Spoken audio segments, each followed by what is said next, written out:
কবিতা দেশলাই কাঠি, কবি সুকান্ত ভট্টাচার্য। আমি একটা ছোট্ট দেশলাইয়ের কাঠি, এত নগণ্য হয়তো চোখেও পড়ি না।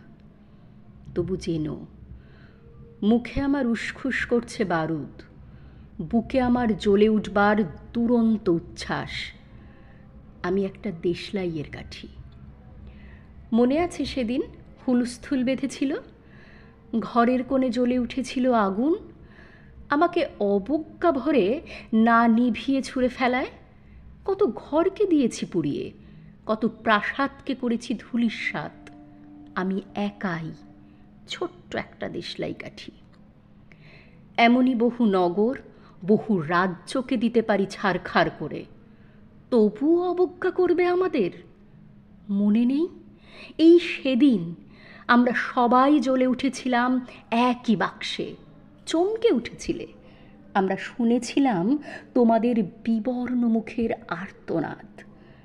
আমাদের কি অসীম শক্তি তা তো অনুভব করেছো বারংবার, তবু কেন বোঝো না?